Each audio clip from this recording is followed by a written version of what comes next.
আমাদের ওইখানে দেখো তো ওই যে তামাদি আইন বইটা পাও কিনা, এই যে খুঁজো, একটা ছোট বই আছে তামাদি আইন, এইখানে দেখো। কালকে যে পড়াটা পড়ছো এই বিষয়ে কোনো প্রশ্ন থাকলে প্রশ্ন করতে পারো। প্রশ্ন উত্তর হইলো আগের দিন পড়া হবে, পরের দিন প্রশ্ন উত্তর হবে 5 মিনিট। কালকে যে পড়াটা পড়েছো সেটার মধ্যে কোনো প্রশ্ন থাকলে করতে পারো।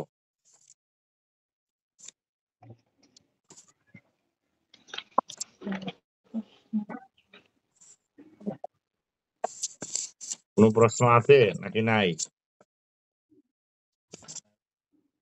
হুম, না স্যার। এই যে এইখানে দেখো তো একটা মেইন বইটার প্রয়োজন।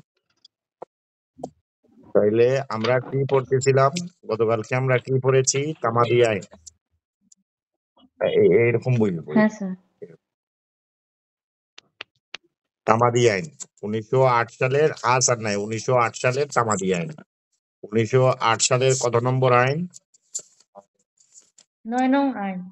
1908 সালের 9 নং আইন তামাদি আইন। তামাদি আইনের ইংরেজি কি বলে? Limitation act. Limitation act. এটার মধ্যে কি কি রয়েছে বলো তো দেখি। স্যার লিমিটেশন অ্যাক্টের মধ্যে স্যার তামাদি আইনের সময়সীমা, না না, তারপর ওইটা বলি নাই। লিমিটেশন অ্যাক্টের যে লিমিটেড, ধারাগুলো আছে, হ্যাঁ, একটি প্রস্তাবনা, 3টি এরকম। হ্যাঁ ও বলো। হ্যাঁ স্যার, একটি প্রস্তাবনা, তারপর উম, আহ, 5টি ও, অধ্যায়, তারপরে 3টি তফসিল, হুম, তারপরে 29টি ধারা। হ্যাঁ, হা টেক্কা টেক্কা বললে তো হবে না, 183। এগুলা এক নিঃশ্বাসে বলে আচ্ছা, ফেলতে হবে। যে আচ্ছা, এটা ঠিক আছে। থেমে থেমে ধাক্কা দিয়ে গাড়ি যে ব্রেক ফেল করে এরকম বললে তো হবে না, নাকি? হ্যাঁ স্যার। এটা এক নিঃশ্বাসে বলতে হবে। 183 আমাদের আইনে কি রয়েছে? আমাদের আইনের একটি প্রস্তাবনা, 3টি তফসিল, 5টি অধ্যায়, 32টি ধারা এবং হ্যাঁ স্যার। প্রথম চালু তফসিলে হচ্ছে 183টি অনুচ্ছেদ রয়েছে। এই কথাটা এক নিঃশ্বাসে বলে দিতে হইব, এখানে থেমে থেমে বললে হবে না। আবারও বলি, আমাদের আইনে কি রয়েছে? একটি প্রস্তাবনা, 3টি তফসিল, 5টি অধ্যায়, 32টি ধারা, বর্তমানে চালু আছে 29টি ধারা, আর 29টি প্রথম তফসিলে 183টি অনুচ্ছেদ রয়েছে। অনুচ্ছেদ আছে। আমরা এখন এক এক প্রথম অধ্যায়, তাহলে আমরা দেখলাম সেখানে অধ্যায় কয়টি? 5টি। 5টি 5টি। অধ্যায়ের প্রথম অধ্যায় হচ্ছে প্রাথমিক বিষয়। প্রাথমিক বিষয় প্রথম অধ্যায় 1 ও 2 ধারা। লেখো, প্রথম অধ্যায় প্রাথমিক বিষয় 1 ও 2 ধারা। এটা পাওয়া যাবে না, আমি এটা ধারা উল্টাই করতে প্রথম হবে। অধ্যায় এটা মনে হয় অনলাইনে দিয়ে দিছিলাম। প্রাথমিক বিষয় 1 ও 2 ধারা। লিখছি স্যার। হুম, এখন লেখো ধারা 1। ধারা 1 ধারা সংক্ষিপ্ত, 1। সংক্ষিপ্ত শিরোনাম, আওতা ও আরম্ভ। ধারা 1 সংক্ষিপ্ত শিরোনাম, আওতা, আরম্ভ। এই শিরোনাম, আওতা, ও আরম্ভ। আরম্ভ। তামাদি আইনের এক ধারায় কি বলা হয়েছে? তামাদি আইনের এক ধারায় বলা হয়েছে, তামাদি আইন 1908 সালের 9 নং আইন এর আওতা সমগ্র বাংলাদেশ। ইহা কার্যকর হয়েছে 1909 সালের 1 জানুয়ারি। এই যে তামাদি আইনের ধারা 1, ধারা 1 এটা বলা হয়েছে। তাহলে কি বলা হয়েছে? তামাদি আইন কি? 1908 সালের 9 নং আইন। আমার সঙ্গে বলো, তামাদি আইন 1908 সালের 9 নং 9 নং আইন। আইন। এর আওতা কোথায়? সমগ্র বাংলাদেশ। এটা একটা সমগ্র এমসিকিউ বাংলাদেশ। আসতে পারে। তামাদি আইন কোথায় প্রযোজ্য হয়? সমগ্র বাংলাদেশে। বাংলাদেশ। বাংলাদেশে না, সমগ্র বাংলাদেশে। এই উত্তরটা কি হবে? সঠিক উত্তর হবে সমগ্র বাংলাদেশে। সমগ্র বাংলাদেশ। হ্যাঁ, এটা একটা এমসিকিউ। এরপরে এটা কার্যকর হয়েছে কবে? 1909 সালের 1 9 সালের জানুয়ারি। 1 জানুয়ারি। শেষ ধারা 1। এই ধারা একে পড়ার বিষয় এইটুকুই। এরপরে ধারা ২ বাদী, বিবাদী, হ্যাঁ, ধারা ২ হচ্ছে সংজ্ঞা। ধারা ২ কি? সংজ্ঞা। হ্যাঁ, ২ ধারায় সংজ্ঞা বিষয়ে কথা বলবে। কি কি বিষয়ের সংজ্ঞা? সেইখানে আমরা দেখবো যে ডেফিনেশন, সংজ্ঞা ইংরেজি কি? ডেফিনেশন কি কি বিষয়ের উপরে ডেফিনেশন হবে? ডেফিনেশন হবে বাদী, লেখো বাদী, বিবাদী,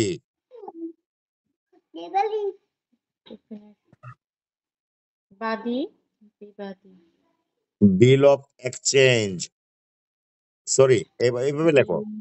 এই দুইয়ের ৮ ধারা বাদী, ২ লেখে ব্র্যাকেটের ভিতরে ৮ দেও, সেটাকে বলে ২ এর ৮ ধারা। এটা কি প্রসঙ্গে? ২-৮ বাদী। ধারা ২ এর ৮ বাদী। বাদী, ২ এর ৪ বিবাদী, বিবাদী। তাহলে দেখো, বাদী ২ এর ৮ আর বিবাদী হচ্ছে ২ এর ৪।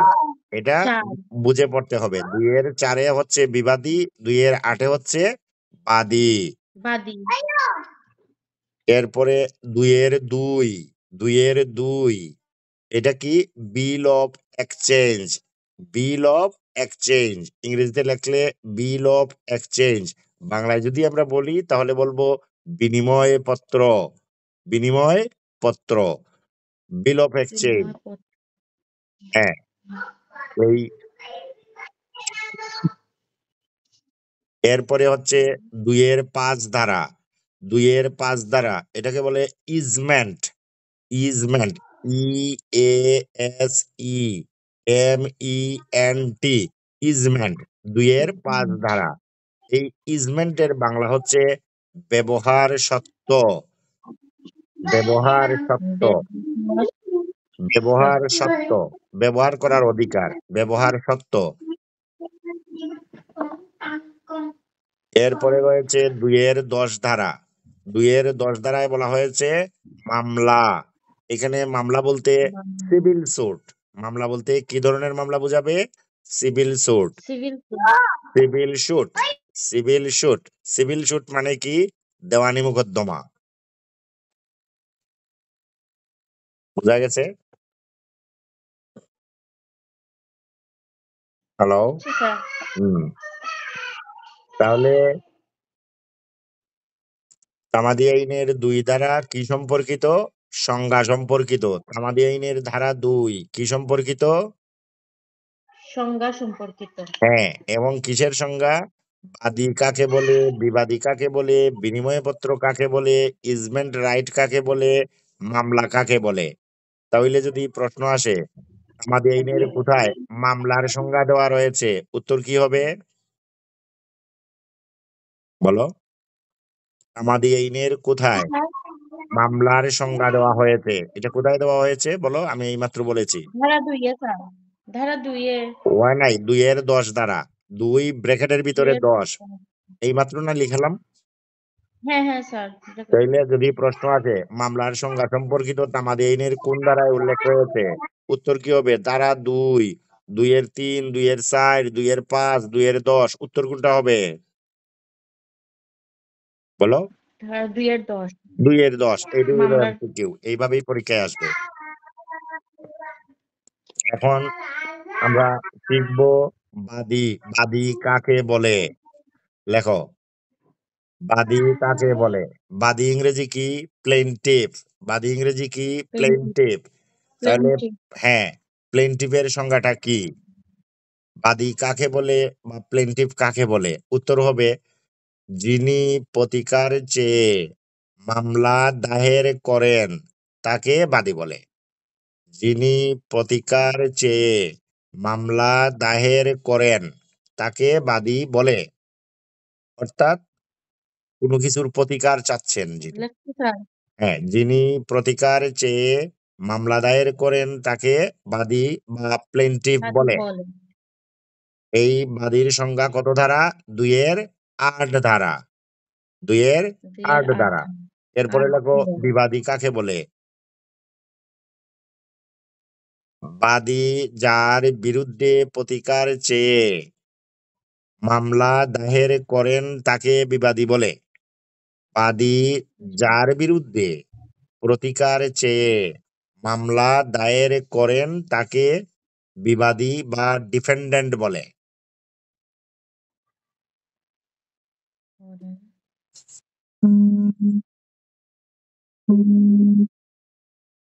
হুম। জি স্যার। বিবাদী বলে। তাহলে আমরা এখন শিখলাম বাদী কাকে বলে, বিবাদী কাকে বলে, বাদীর ধারা কত, বিবাদীর ধারা কত, শিখলাম কি? হ্যাঁ স্যার। তাইলে এবং বাদীর ধারা হচ্ছে 2-8, বিবাদী হচ্ছে 2-4। এরপরে 4। বিল অফ এক্সচেঞ্জ কি? বিল অফ এক্সচেঞ্জ কি? 2-2 ধারা। আমরা বলবো বিল অফ এক্সচেঞ্জ বলতে বিল অফ এক্সচেঞ্জের বাংলা হচ্ছে বিনিময় পত্র, যেটা বিনিময় করা যায়।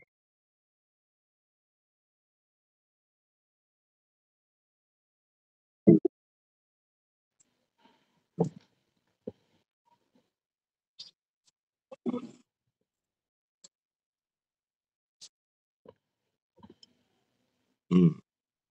বিল অফ এক্সচেঞ্জের বাংলা কি? বিনিময় পত্র। বিনিময় পত্র বলতে কি বোঝায়? বিনিময় পত্র বলতে বোঝায় চেক এবং হুন্ডিকে বিনিময় পত্র বোঝায়। চেক বা হুন্ডি, এটাকে বলে বিল অফ এক্সচেঞ্জ। ইংরেজিতে বলে বিল অফ এক্সচেঞ্জ, বাংলায় বলে বিনিময় পত্র। ধারা কত? 2-2 ধারা। লেখা শেষ? চেক ও হুন্ডিকে চেক ও হুন্ডিকে বোঝায়।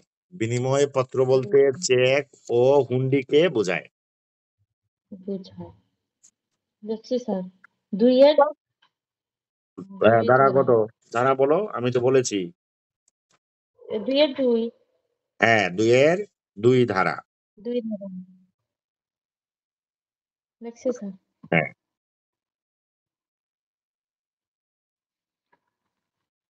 এরপরে লেখো ইসমেন্ট। ইজমেন্ট বা ব্যবহার সত্ত্ব, 2-5 ধারা। ইসমেন্ট 2 এর 5। দেখছি স্যার। এই যে এখানে বলেছে ইজমেন্ট, ইজমেন্টের অর্থ কি? ব্যবহার সত্য। হ্যাঁ, ব্যবহার সত্ত্ব অবলিক লেখো পথাধিকার সুখাধিকার অর্জন। পথের অধিকার, সুখের অধিকার, এটারে একসঙ্গে বললে হয় পথাধিকার বা সুখাধিকার অর্জন।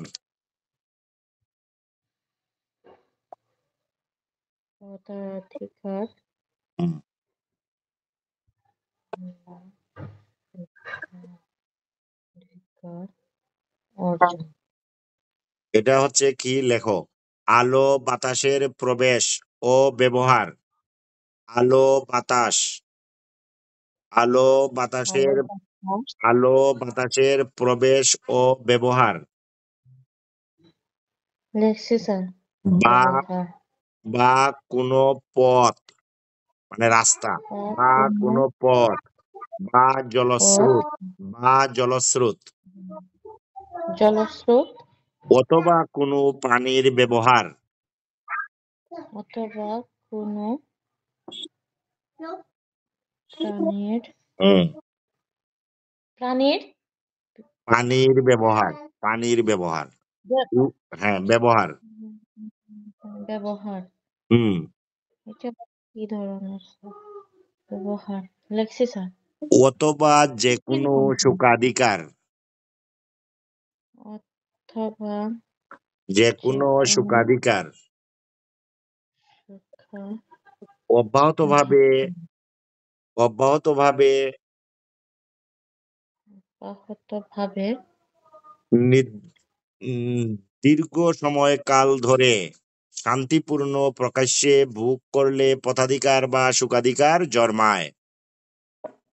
দীর্ঘ সময় কাল ধরে শান্তিপূর্ণ শান্তিপূর্ণভাবে ও প্রকাশ্যে ভোগ করলে ও প্রকাশ্যে ভোগ করলে সুখাধিকার অধিকার জন্মায় না কি স্যার? সুখাধিকার জন্মায়।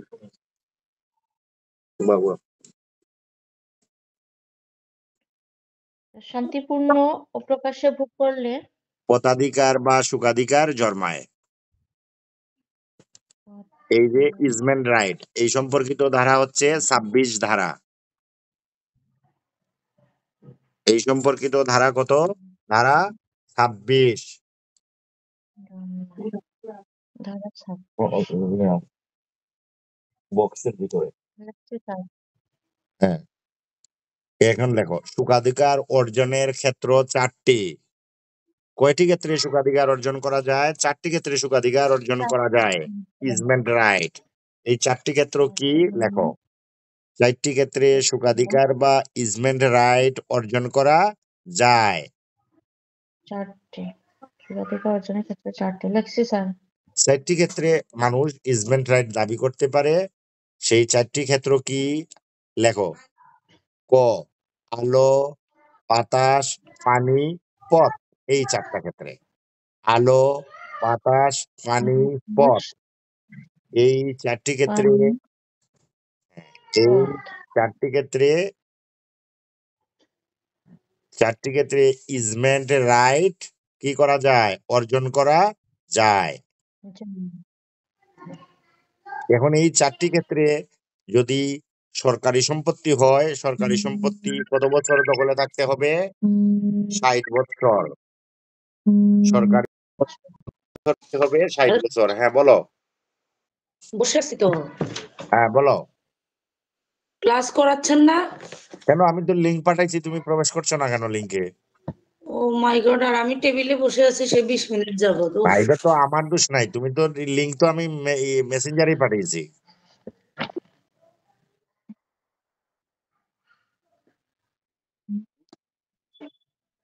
এটা আবার বড় হয় না। সূর্য একটু সূর্য আসবা।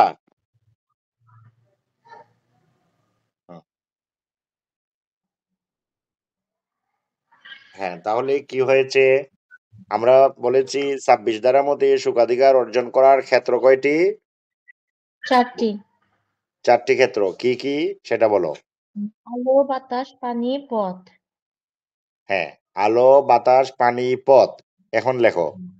এই যে ইজমেন্ট রাইট, সরকারি সম্পত্তিতে কত বছর দখল থাকতে হবে?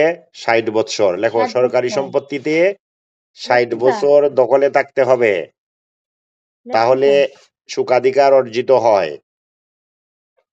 সুখাধিকার অর্জন করতে হলে সরকারি সম্পত্তি দখল থাকতে হবে একাধারে 60 বৎসর। 60 বছর। আর বেসরকারি সম্পত্তি নিরবিচ্ছিন্নভাবে একাধারে দখলে থাকতে হবে 20 বৎসর। ইজমেন্ট রাইট অর্জন করার জন্য সরকারি সম্পত্তিতে দখল থাকতে হবে 60 বৎসর। ইজমেন্ট রাইট অর্জন করার জন্য বেসরকারি সম্পত্তিতে নিরবিচ্ছিন্নভাবে দখল রাখতে হবে 20 বৎসর। নিরবচ্ছিন্নভাবে। হ্যাঁ, নিরবিচ্ছিন্নভাবে একাধারে দখলে থাকতে হবে। সূর্যের দিকে আসো। নিরবিচ্ছিন্নভাবে একাধারে দখলে থাকতে হবে 20 বছর। এবং তামাদি সময় 2 বৎসর।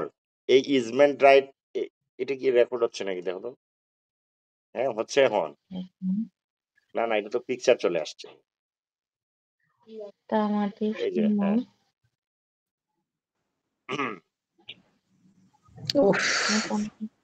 স্যার, তাহলে আমরা এখানে তামাদি আইনের 2 ধারায় আমরা কি পড়লাম?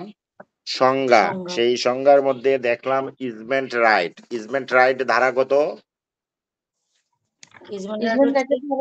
ইজমেন্ট রাইটের ধারা কত? 2-5। 2-এর 5 ধারা। কিন্তু এই ইজমেন্ট রাইটের আলোচনা শুরু হয়েছে কত ধারায়? 26 ধারায়।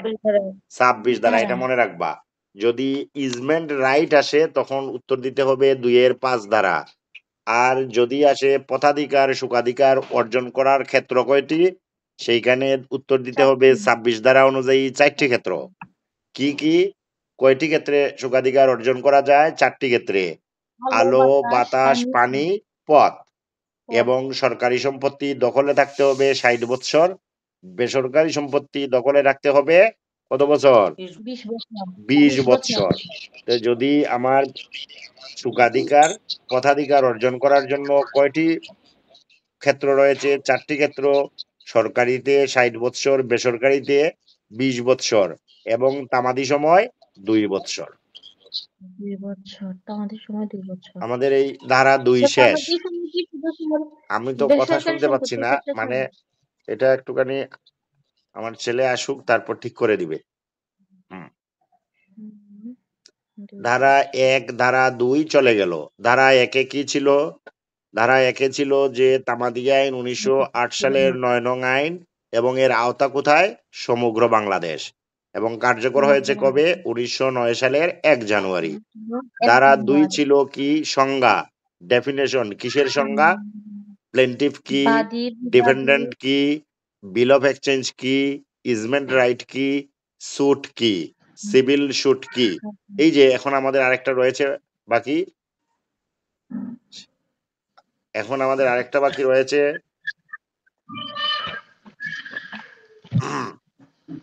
এই মামলা। লেখো, মামলা কাকে বলে? তামাদি আইনের কোথায় মামলা সম্পর্কিত সংজ্ঞা প্রদান করা হয়েছে? যদি প্রশ্ন আসে উত্তর দিতে হবে 2-10 ধারা। মামলা কাকে বলে? লেখো। মামলা বলতে কোনো আপিল বা দরখাস্তকে বুঝাবে না। মামলা বলতে সিভিল সুটকে অর্থাৎ দেওয়ানি মোকদ্দমাকে বুঝাবে। তামাদি আইন অনুযায়ী মামলা বলতে কি বুঝাবে? সিভিল সুটকে বুঝাবে, অর্থাৎ দেওয়ানি মোকদ্দমাকে মামলা বুঝাবে। ধারাগত 2-10 ধারা।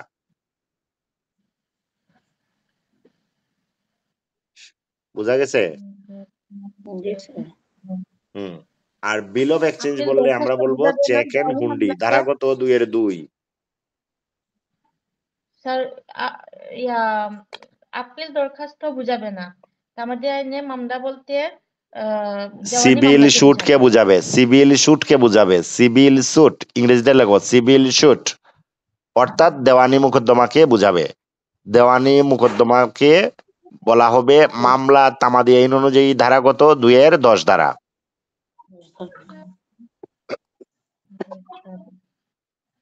আমাদের প্রথম অধ্যায় শেষ।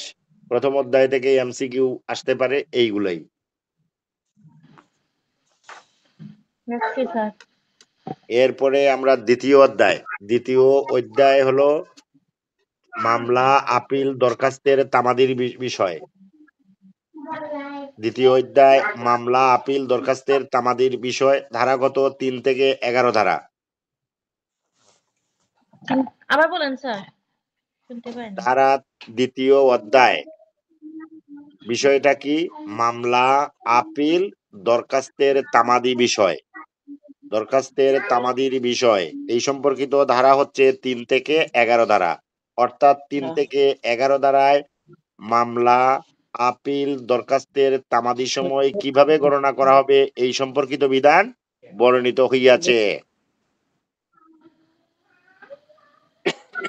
মামলা, আপিল, দরখাস্তের তামাদি সময় সম্পর্কিত ধারা কত? 3-11 ধারা। থেকে সূর্য, সাউন্ডটা কম হচ্ছে, ওই যে কল আসছিল, রেকর্ড হচ্ছে না, দেখো তো। ঠিক আছে, হ্যাঁ এখন শুনতে পাচ্ছ? জি স্যার। হ্যাঁ স্যার। হ্যাঁ। এরপরে তামাদি লেখো। তাহলে আমাদের প্রথম অধ্যায় কি ছিল? তামাদি আইনের প্রথম অধ্যায়ের হেডলাইন কি? প্রাথমিক বিষয়। তামাদি আইনের প্রথম অধ্যায়ে ধারা কয়টি? 2টি, 1 ও 2 ধারা। এগুলো সব এমসিকিউর বিষয়।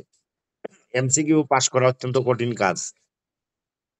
এমন একটা সহজ প্রশ্ন করবে যে তুমি এটা পড়োই নাই, সহজ মনে করে তুমি এটা পড়োই নাই, ওই প্রশ্নটাই করবে এবং ওই প্রশ্নটাই তুমি ভুল করবে। যেমন এই যে আমি যেটা বললাম এখন যে তামাদি আইনের প্রথম অধ্যায়ে ধারা কয়টি?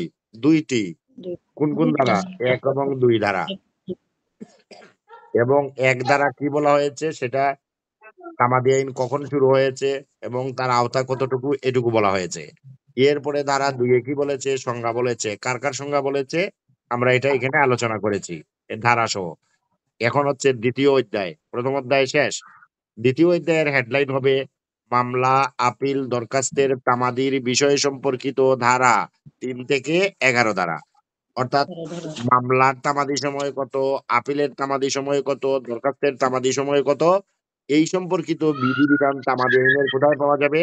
৩ থেকে ৩ থেকে ১১ 11 ধারা। ধারা, 11 ধারার ভিতরে। হ্যাঁ, এবং এখনই আসল তামাদি আইন শুরু হইল ধারা ৩ থেকে। জি স্যার। দেখো ধারা ৩। ধারা ৩ বলছে তামাদির মেয়াদান্তে দায়েরকৃত মামলা, আপিল, দরখাস্তের আবেদন ইত্যাদি খারিজ। এক কথায় অনেক বড় কথা বলে দিয়েছে। তামাদির মেয়াদান্তে, অর্থাৎ যার তামাদি মেয়াদ নাই, তামাদির মেয়াদ আনতে, মেয়াদান্তে হ্যাঁ, মেয়াদ অন্তে দায়েরকৃত মামলা,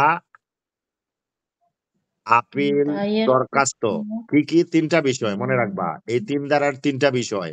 ধারা ৩ বিষয়বস্তু ৩ কি কি? মামলা, আপিল, দরখাস্ত। আপিল, দরখাস্ত। আর অন্য কিছু এখানে ঢুকবে না। মামলা, আপিল, দরখাস্ত। ধারা ৩ বিষয় কয়টি? ৩। বলছে তামাদি মেয়াদ অন্তে মানে কি? তামাদির মেয়াদ শেষে যদি কেউ মামলা দাখিল করে, আপিল দায়ের করে, দরখাস্ত দায়ের করে, তাহলে ফলাফল কি? খারিজ। খারিজ, খারিজ। Dismissal of suit. তাহলে ডিসমিসাল অফ সুটের প্রথম শর্ত আমরা পাইলাম তামাদি আইনের ৩ ধারায়। কি পেলাম? যে কখন একটা মামলা ৩ ধারা। ডিসমিসাল অফ সুট হইতে পারে। তামাদি আইনের বিধান অনুযায়ী ৩ ধারা মতে dismissal of suit institute et cetera after period of limitation. After period of limitation. After period of limitation, result of the suit will be dismissal of suit. এইভাবে বুঝতে হবে। এবং এই যে বলছে যে ডিসমিসাল অফ সুট, এইখানে এই ডিসমিসাল করতে গেলে এখন বলছে তামাদি আইনের ৪ থেকে ২৫ ধারার বিধান অনুযায়ী ডিসমিসাল অফ সুট হইবে। এই যে ৩ নাম্বার বুঝলে সারা তামাদি আইন বুঝতে পারবা। ৩ নাম্বারকে দুটো পার্টে বুঝতে হবে। প্রথম পার্টে বলেছে ৩টা বিষয়, মামলা, আপিল, দরখাস্ত খারিজ। কখন খারিজ? মেয়াদ শেষে দায়ের করলে। আর এর শেষের অংশে বলেছে এই যে মামলা, আপিল, দরখাস্ত খারিজ হবে, তার দিক নির্দেশনা কোথায় রয়েছে? বলো, আমি বলেছি উত্তরটা। এই যে মামলা, আপিল, দরখাস্ত কি হয়ে যাবে? খারিজ হয়ে যাবে, ডিসমিসাল অফ সুট হয়ে যাবে। এই ডিসমিসাল অফ সুট হওয়ার বিধি বিধান কোথায় রয়েছে? বলো বলো। ৩ ধারায়, ধারা ৩। আরে ধারা ৩-এ তো আছেই। আমি বলছি না ধারা ৩-এর ২টা অংশ। প্রথম অংশ বলছে মেয়াদ শেষে দাখিল করলে খারিজ। আমরা মোটা দাগে বুঝে নিলাম।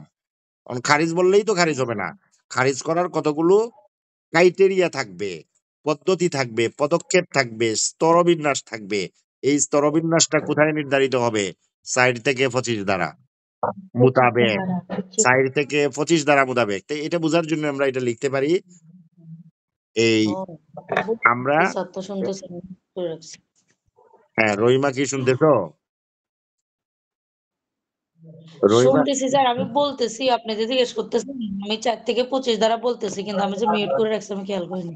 ও, আচ্ছা, হ্যাঁ, তাহলে তামাদি আইনের ৩ ধারা অত্যন্ত গুরুত্বপূর্ণ এই কারণে এইখান থেকেই সমস্ত তামাদির উৎপত্তি হয়েছে। তামাদি মানে কি? এখন এই উত্তরটা রহিমা দাও। তামাদি মানে কি? তামাদি মানে হলো যে মু- সময়কাল, সহজে হলো তামাদি মানে হলো সময়। আরে তামাদি মানে সময়কাল তো যেমন বটেই। আমি বলি স্যার, যে একটা মোকদ্দমা করার জন্য একটা না না নির্দিষ্ট না না তামাদি না না থাকতে না, হবে। এইভাবে বললে হবে না।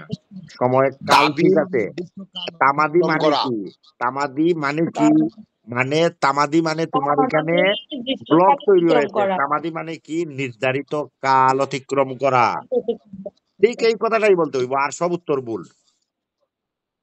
যদি প্রশ্ন আসে তামাদি মানে কি, উত্তর ১০০০টা ৩-৪টা লিখে দিলেও তোমার উত্তর হবে নির্ধারিত কাল অতিক্রম কাল অতিক্রম করা। করা। নির্ধারিত কাল অতিক্রম করা হচ্ছে তামাদি। তো সেখানে দেখো কি সুন্দর বলেছে ধারা। এই তামাদিটা কোথায় শুরু হয়েছে? তামাদি আইনের কোথা থেকে শুরু হয়েছে? ৩ ধারা থেকে। তিন ধারা থেকে স্যার।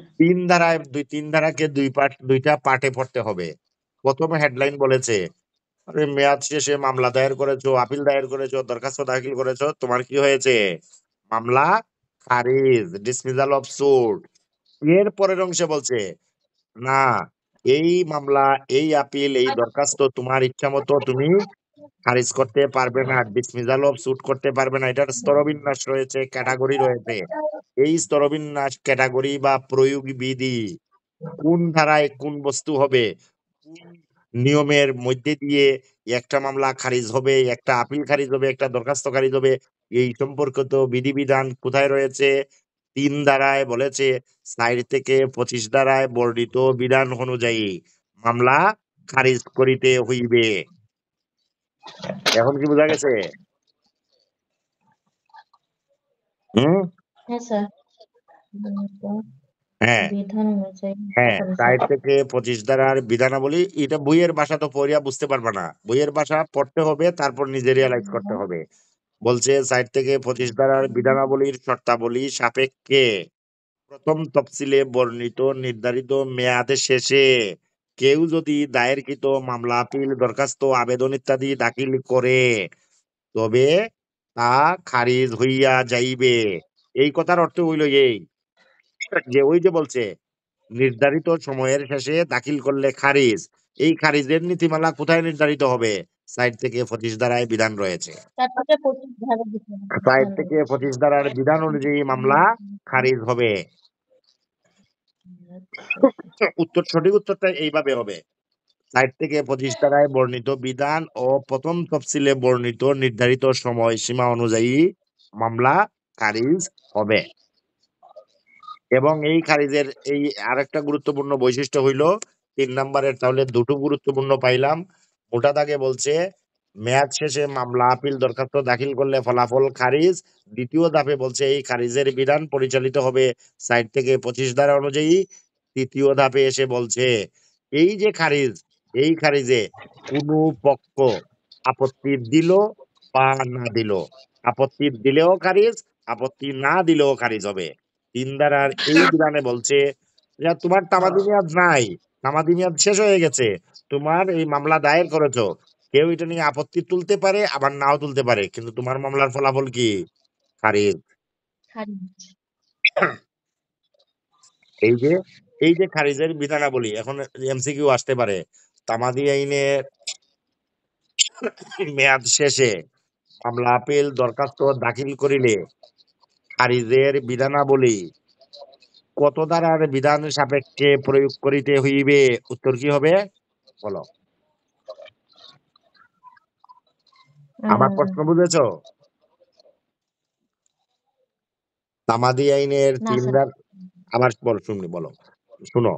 তামাদি আইনের ৩ ধারা অনুযায়ী মামলা, আপিল, দরখাস্ত মেয়াদন্তে দায়ের করিলে খারিজ করিতে হইবে। ইহা তামাদি আইনের কোন বিধান অনুযায়ী প্রয়োগ করা হইবে? উত্তর কি হবে? ৪ থেকে ২৫ ধারা ৪ মোতাবেক থেকে স্যার। ২৫ ধারার বিধান অনুযায়ী প্রয়োগ হইবে। তাইলে ৪ এবং ৪ থেকে ২৫ ধারা হচ্ছে প্রয়োগ বিধি। ৪ থেকে ২৫ ধারা এটা কি? প্রয়োগ বিধি। আমাদি কিভাবে প্রয়োগ হবে, এই প্রয়োগ সংক্রান্ত ধারাগত ৪ থেকে ২৫ ধারা। এই যে এইটাও একটা এমসিকিউ বললাম। তামাদি প্রয়োগ হবে, তামাদির বিধান প্রয়োগ করিতে হইলে তামাদি আইনের কোন কোন ধারা প্রয়োগ করিতে হইবে? উত্তর কি হবে? ৪ থেকে ৪ ২৫ থেকে ২৫ ধারায় বর্ণিত বিধান অনুযায়ী তামাদির বিধান প্রয়োগ করিতে হইবে। হইবে। নানা ধরনের প্রশ্ন করতে পারে এমসিকিউ।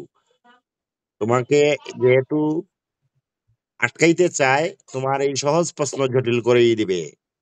এবং এই ৩ ধারার বিধান অনুযায়ী বিবাদী পক্ষ আপত্তি দিলেও খারিজ, না দিলেও আদালত খারিজ করে দিবেন।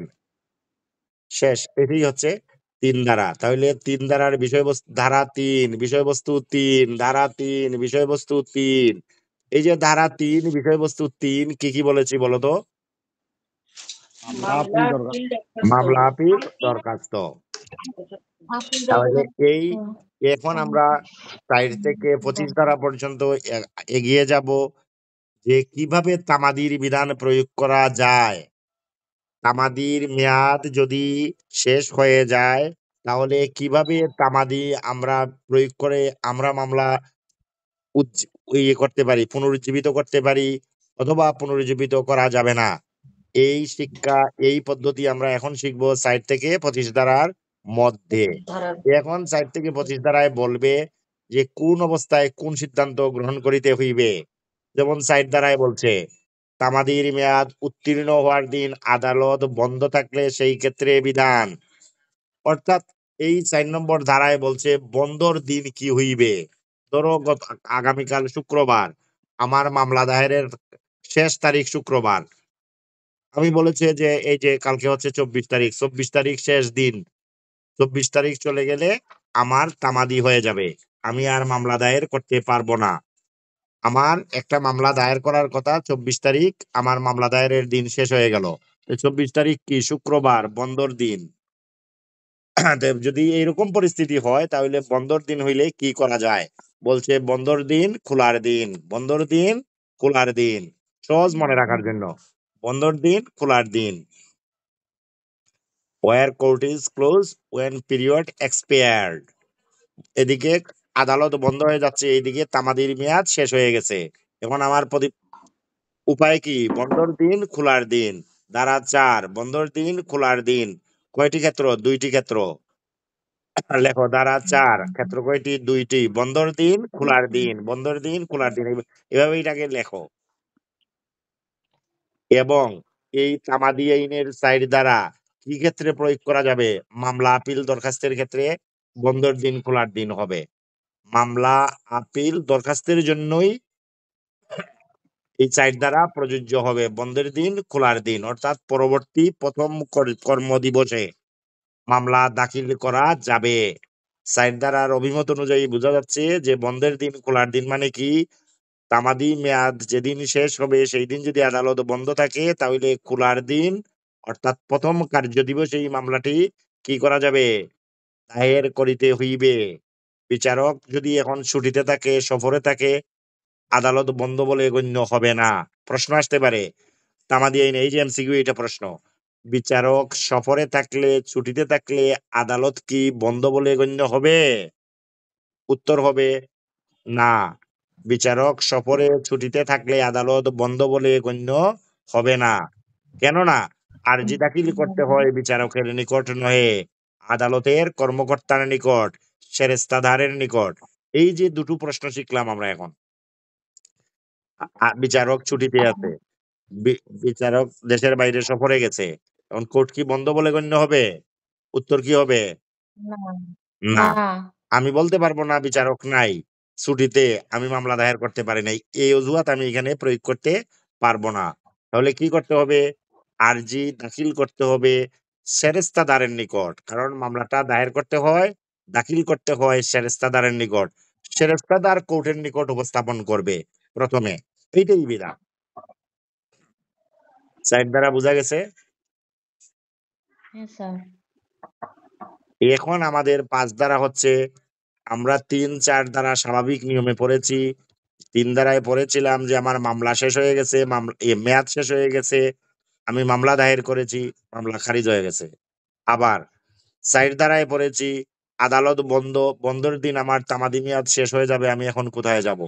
বলছে বন্ধের দিন খোলার দিন, মানে প্রথম কার্যদিবস। তোমাদের মনে রাখতে হবে বন্ধ, আদালত বন্ধ থাকিলে প্রথম কার্যদিবসেই মামলা দায়ের করা যাবে। যাবে তাহলে ৩ এবং ৪ ধারার মর্মকথা বুঝে গেলাম। আরেকটা জিনিস বুঝে গেলাম, বিচারক ছুটিতে থাকলে, বাইরে থাকলে আদালত বন্ধ হবে না। কেন বন্ধ হবে না? কারণ মামলাটা উপস্থাপন করতে হয় আদালতের কর্মকর্তার নিকট। সেরেস্তাদার এই আদালতের হ্যাঁ স্যার কর্মকর্তার নাম কি? সেরেস্তাদার সেরেস্তাদার। সেরেস্তাদার যেহেতু আমার মামলা যাবে সেরেস্তাদারের নিকট, সেহেতু বিচারক দেশে বিদেশে যেখানেই থাকুক আমার আদালত বন্ধ বলে আমি বলতে পারবো না। এই অজুহাতও তুলতে পারবো না যে আমি তো মামলা করতে পারি নাই, বিচারক ছিলেন না, ছুটিতে ছিলেন, সফরে ছিলেন। বলছে না, এই অজুহাত গণ্য হবে না। 3-4 আমরা এটুকু শিখে নিলাম। 5 ধারায় বলছে বিশেষ ক্ষেত্রে মেয়াদি বৃদ্ধিকরণ। বিশেষ ক্ষেত্রে মেয়াদ বৃদ্ধিকরণ এটা হচ্ছে কন্ডোলেশন অফ ডিলে। এটা অত্যন্ত গুরুত্বপূর্ণ তামাদি আইনের এবং এটার ব্যবহার সবচেয়ে বেশি।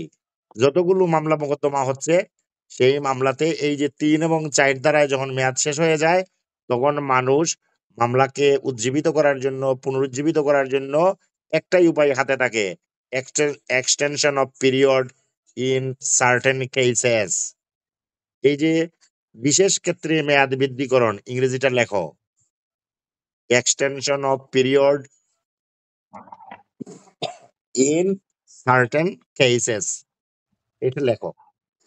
এই যে extension of period in certain cases এটার ছোট নাম হচ্ছে বিলম্ব মওকুফ। বিলম্ব মওকুফের ইংরেজি হচ্ছে কন্ডোনেশন অফ ডিলে।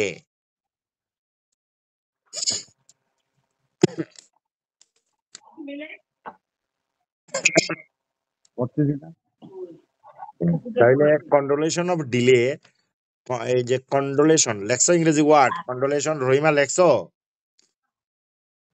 বিলম্ব মওকুফ লেখছি স্যার। হ্যাঁ, বিলম্ব মওকুফের ইংরেজি কি? কন্ডেনেশন অফ কন্ডোলেশন, কন্ডেলেশন, কন্ডোলেশন, কন্ডোলেশন। হ্যাঁ, কন্ডোলেশন অফ ডিলে, বিলম্ব মওকুফ। এর মানে কি বিশেষ ক্ষেত্রে মেয়াদ বৃদ্ধি করা যায়। ওই যে আমার বিষয়টা এখানে কি উপস্থাপিত হইলো 5 ধারায়, যে আমার তামাদি মেয়াদ শেষ হয়ে গিয়েছে, যদি আমি মামলা দায়ের করি মামলা খারিজ হয়ে যাবে, কিন্তু আদালত বলছে, বিধান বলছে যে তোমার কি কারণে তামাদি মেয়াদ শেষ হয়ে গেল, এখানে কোনো বিষয় ছিল, ঘটনা ছিল, বিপদ ছিল, আপত্তি ছিল, যদি তুমি বিপদ আপদ বর্ণনা করতে পারো আদালত তোমার মামলা গ্রহণ করবে। এটার নাম হচ্ছে বিলম্ব মওকুফ। এটার নাম কি? বিলম্ব মওকুফ। এই বিলম্ব মওকুফের ধারা কত? 5 লেখো, ধারা 5, বিষয়বস্তু 5, লেখছি স্যার। ধারা 5 ক্ষেত্র 5, এভাবে লেখো। ক্ষেত্র 5। এখন তুমি এইখানে দেখো, আমরা আগে 3 এবং 4 ধারার বিষয়বস্তু ছিল মামলা, আপিল, দরখাস্ত। আমরা আমাদের তামাদি মেয়াদ যদি মামলার শেষ হয়ে যায়, আপিলের শেষ হয়ে যায়, দরখাস্তের শেষ হয়ে যায়, মামলা কি হয়ে যায়? খারিজ। 5 ধারায় বলছে মূল মামলা খারিজ যদি হয় কিন্তু তোমারে আরেকটা সুযোগ দেওয়া হবে, আপিল, রিভিউ, রিভিশন, অনুমতির দরখাস্ত, অন্যান্য দরখাস্ত। এই 5টা ক্ষেত্রে তুমি বিলম্ব মওকুফের সুযোগ পাবে। তাইলে ধারা 5 ক্ষেত্র 5 কয়টি বিষয়? 5টি বিষয়। কি কি? আপিল, রিভিউ, রিভিশন, অনুমতির দরখাস্ত, অন্যান্য দরখাস্ত।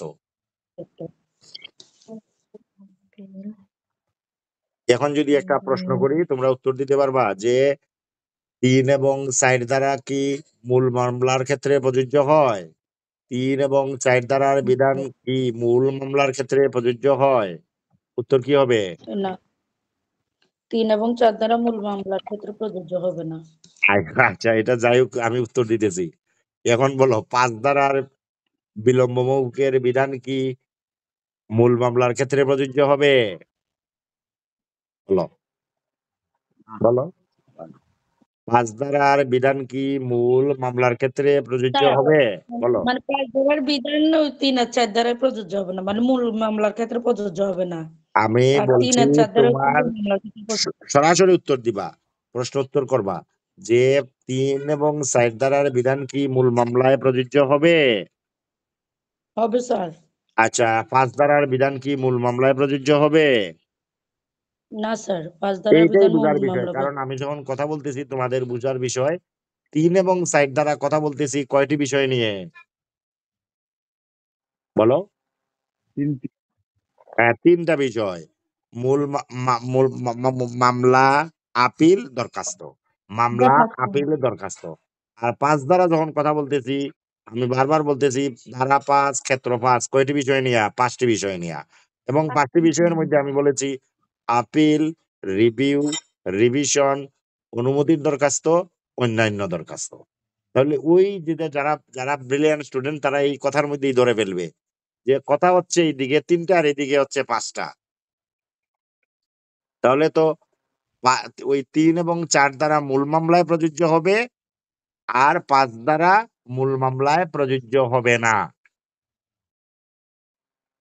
5 ধারার বিধান কোথায় প্রযোজ্য হবে না? মূল মামলায় প্রযোজ্য হবে না।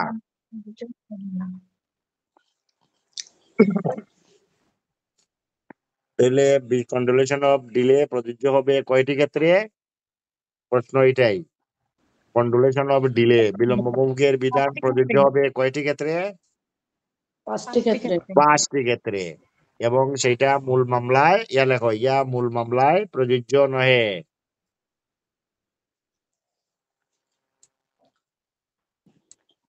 লেখছি স্যার। এরপরে লেখো বিলম্ব মৌকুফের বিধান। বিলম্ব মৌকুফের বিধান কার্যকর করতে হলে যথেষ্ট কারণ উল্লেখ করিতে হইবে। 5 ধারার আবেদনে সাফিসিয়েন্ট কজ উল্লেখ করতে হবে, যথেষ্ট কারণ উল্লেখ করতে হবে, নতুবা বিলম্ব মৌকুফের আবেদন আদালত গ্রহণ করিবেন না। প্রশ্ন আসতে পারে, বিলম্ব মৌকুফের আবেদন আদালত গ্রহণ করতে হলে কি প্রয়োজন?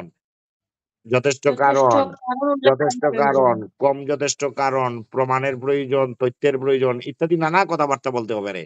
কিন্তু তোমার উত্তর হইল বাংলায় একটা ওয়ার্ড, যথেষ্ট কারণ। যথেষ্ট কারণ উল্লেখ না থাকলে কন্ডোলেশন অফ ডিলে মঞ্জুর করিবেন না। যথেষ্ট কারণের ইংরেজি কি? Sufficient cause. Sufficient cause. আবার আদালত বিলম্ব মৌকুফের আবেদন তখনই মঞ্জুর করিবেন যখন বিলম্বের জন্য প্রতিদিনের ব্যাখ্যা দিতে হইবে। কেন বিলম্ব হইছে প্রতিদিনের ব্যাখ্যা যদি দেওয়া যায়, তখন আদালত কন্ডোলেশন অফ ডিলে মৌকুফ করিতে পারেন, মঞ্জুর করিতে পারেন। প্রতিদিনের ব্যাখ্যায় আদালত সন্তুষ্ট হলে প্রতিদিনের ব্যাখ্যা দিতে হবে, বিলম্বের জন্য প্রতিদিনের ব্যাখ্যা দিতে হবে, এবং প্রতিদিনের ব্যাখ্যায় আদালত সন্তুষ্ট হইলেই কন্ডোলেশন অফ ডিলে বা বিলম্ব মৌকুফের বিধান মঞ্জুর করিতে পারেন।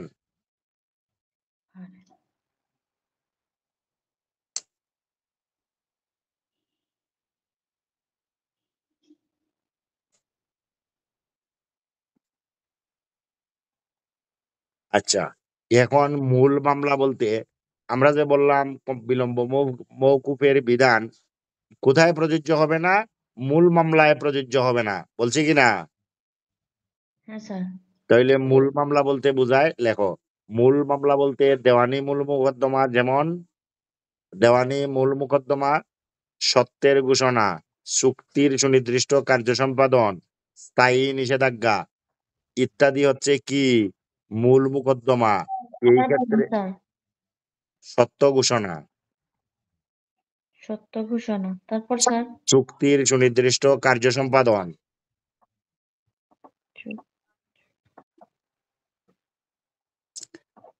তারপর স্যার? স্থায়ী নিষেধাজ্ঞা ইত্যাদির ক্ষেত্রে প্রযোজ্য হবে না। স্থায়ী নিষেধাজ্ঞা।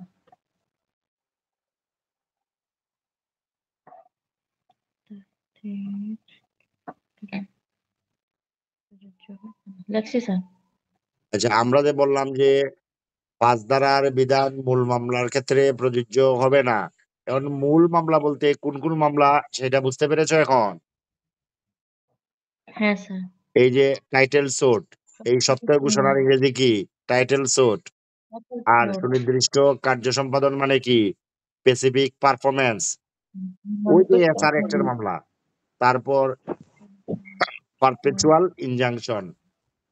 স্থায়ী নিষেধাজ্ঞার জন্য কন্ডোলেশন অফ ডিলের বিধান মঞ্জুর হইবে না। এখন যদি প্রশ্ন আসে কোন কোন মামলার ক্ষেত্রে তামাদি আইনের বিলম্ব মৌকুফের বিধান প্রযোজ্য হইবে না, এইরকম নামগুলো দিয়ে দিলে আমরা উত্তর দিতে পারবো, তাই না?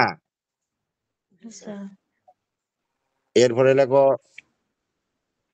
বিশেষ আইনের বিধানের ক্ষেত্রে বিশেষ ক্ষমতা আইন 1974, অর্থ ঋণ আদালত 2003, বিশেষ ক্ষমতা আইন 1974, অর্থ ঋণ আদালত 2003 এর বিধানের ক্ষেত্রেও 5 ধারার বিলম্ব মৌকুফের বিধান কার্যকর হইবে না, প্রযোজ্য হইবে না। স্যার আরেকবার বলেন স্যার। ওই যে বললাম, তামা 5 ধারার বিলম্ব মৌখিকের বিধান কোথায় কোথায় প্রযোজ্য হবে না? আবার বলছি, বিশেষ ক্ষমতা আইন 1974 1974 আর অর্থ ঋণ আদালত 2003। অর্থ ঋণ আদালত 2003। এর ক্ষেত্রে কি হবে না? এই ধরনের মামলার ক্ষেত্রে বিলম্ব মওকুফের বিধান প্রযোজ্য হইবে না। ধরনের মামলার ক্ষেত্রে বিলম্ব মওকুফের মামলা প্রযোজ্য হবে না। লেখছি স্যার। তাহলে দেখা স্যার গেল অর্থ ঋণ এই যে বিলম্ব মৌখিকের বিধান দেওয়ানি মূল স্যার মোকদ্দমায় প্রযোজ্য হবে না। হ্যাঁ বলো। স্যার হুম। অর্থ ঋণ আদালত আর কি? অর্থ ঋণ আদালত 2003 হ্যাঁ, ইত্যাদি। না তার আগে কি আর কিছু বলছিলেন অর্থ ঋণ আদালতের আগে? হ্যাঁ বলেছি, বিশেষ ক্ষমতা আইন বিশেষ 1974। ক্ষমতা বিশেষ তাহলে এখান থেকে আমরা দুইটা বস্তু শিখলাম। কি দুইটা বস্তু শিখলাম? যে দেওয়ানি মূল মোকদ্দমায় কি হবে না? বিলম্ব মওকুফের বিধান প্রযোজ্য হবে না। এবং বিশেষ দেওয়ানি ক্ষমতা আইন কত সালে বলছিলেন? 1974। এখান থেকে, হ্যাঁ 74। ও জি, ওকে। তাহলে এখান থেকে 2003। আমরা কি শিখলাম? যে কন্ডোলেশন অফ ডিলে, বিলম্ব মওকুফের বিধান কোথায় প্রযোজ্য হবে না? আমরা এখন শিখে নিব। দেওয়ানি মূল মোকদ্দমায়, দেওয়ানি মূল মোকদ্দমায় বিলম্ব মওকুফের বিধান প্রযোজ্য হবে না। হবে না। হবে না।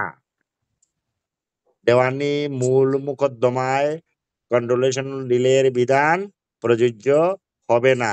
আর কোথায় হবে না? বিশেষ ক্ষমতা আইন অর্থ ঋণ আদালত 2003, এইখানেও বিলম্ব মওকুফের বিধান প্রযোজ্য হবে না। আগে কোথায় প্রযোজ্য হবে না এটা জেনে নিলাম। যে কন্ডোনেশন অফ ডিলে, বিলম্ব মওকুফের বিধান কোথায় প্রযোজ্য হবে না? দেওয়া, এক কথায় মোটা দাগে, দেওয়ানি মূল মোকদ্দমায় প্রযোজ্য হবে না। আর কোথায় হবে না বলো, তোমরা উত্তর দাও। বিশেষ ক্ষমতা আইন 1974 এবং অর্থ ঋণ আদালত 2003। অর্থাৎ স্পেশাল লয়ে যে মামলা হয় সেইখানে কন্ডোনেশন অফ ডিলে নাই, বিধান প্রয়োগ করা যাবে না। অর্থ ঋণ আদালতের মামলায় কন্ডোনেশন অফ ডিলের বিধান প্রযোজ্য হবে না, নাকি? হ্যাঁ স্যার। এখন তাহলে বিলম্ব মওকুফের বিধান যেখানে প্রয়োগ করা যায়, এভাবে লেখো। বিলম্ব মওকুফের বিধান যে এইসব মামলায় প্রয়োগ করা যায়, কোন কোন মামলায় সেটা লিখো।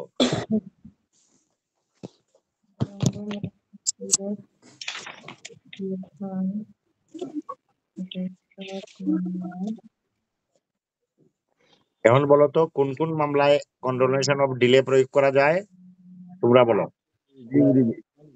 আপিল, আপিল, রিভিউ, রিভিশন, দরখাস্ত। আপিল, রিভিউ, রিভিশন, দরখাস্ত ক্ষেত্রে বিলম্ব মওকুফের বিধান কি করা যায়? প্রয়োগ করা যায়। প্রয়োগ করা যায়। তবে সেক্ষেত্রে যথেষ্ট কারণ, বিলম্বের জন্য যথেষ্ট কারণ কি করতে হবে? উপস্থাপন করিতে হইবে।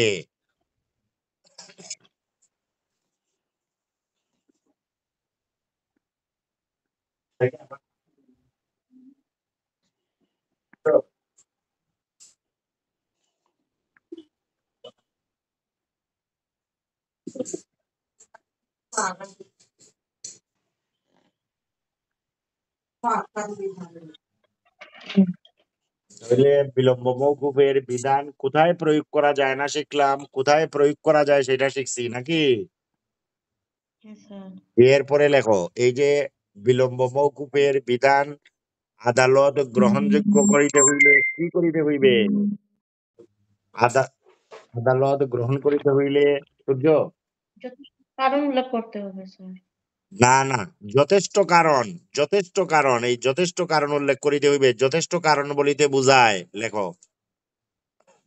এখন লেখো যথেষ্ট কারণ কি, সাফিসিয়েন্ট কজ কি।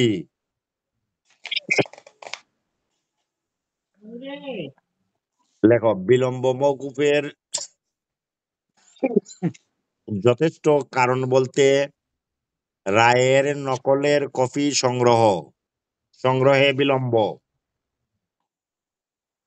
রায়ের কপি সংগ্রহ করতে বিলম্ব হয়েছে, এটা একটা যথেষ্ট কারণ। বিলম্ব মওকুফের যথেষ্ট কারণ বলতে রায়ের কপি সংগ্রহে বিলম্ব, কমা অসুস্থতা বাদী বিবাদী অসুস্থ, এটা একটা যথেষ্ট কারণ। সরল বিশ্বাসে ভুল। স্যার প্রথম থেকে আবার বলেন স্যার। বিলম্ব মওকুফের যথেষ্ট কারণ বলতে রায়ের সংগ্রহ নকল কপি, রায়ের নকল কপি সংগ্রহে বিলম্ব। তারপর স্যার অসুস্থতা। অসুস্থতা। সরল বিশ্বাসে ভুল। সরল বিশ্বাসে ভুল। কৌশলীর ভুল। কৌশলীর ভুল বা উকিলের ভুল। কৌশলী আর উকিল তো একই কথা। এই ইত্যাদিকে বুঝাইতে পারে, তবে আদালত যেটা যথেষ্ট কারণ মনে করিবেন সেটাই যথেষ্ট কারণ। আদালত এর কোনটাই যথেষ্ট কারণ নাও মনে করতে পারেন, আদালত এতে সন্তুষ্ট নাও হইতে পারেন, তবে সাধারণত যথেষ্ট কারণ বলতে এই নকলের কপি সংগ্রহে বিলম্ব, অসুস্থতা, সরল বিশ্বাস, কৌশলীর ভুল ইত্যাদিকে বোঝায়। দুর্ঘটনা, হরতাল, মহামারী, বন্যা। অর্থাৎ যথেষ্ট কারণের আদালতকে সন্তুষ্ট করতে পারলেই হলো। তাহলে কি হইলো, যথেষ্ট কারণের কোনো সংজ্ঞা তামাদিতে নাই। এইটা হইলো শেষের কথা, যথেষ্ট কারণের কোনো সংজ্ঞা তামাদি আইনে নাই। তো এটা আজকে এখানে এইটুকু হইলো 5 ধারা পর্যন্ত। আমি আর এখন পড়াবো না, এইটুকু ভালো করে পড়ো, এরপরে বাকিগুলো কালকে, কেমন? আর অন্যরা এখানে আমি আর ওই যে গ্রুপে এই পোস্টটা দিব না, ওই ওই ইউটিউবে যাবা, ইউটিউবে গিয়ে দেখবে। এরা করে কি চান্স পেয়ে গেছে, এরা আমি যখন গ্রুপে দিয়ে দিই তারা প্রত্যেকেই দেখে নেয়। স্যার না না, আসলে ওই অনেকেই যে আপনার লিংকে জয়েন করতে পারে না স্যার, আমাকে ডালিম ভাইও বলছে কথাটা। না ঠিক আছে, তারপরে তুমি পারছো, সে পারে না কেন?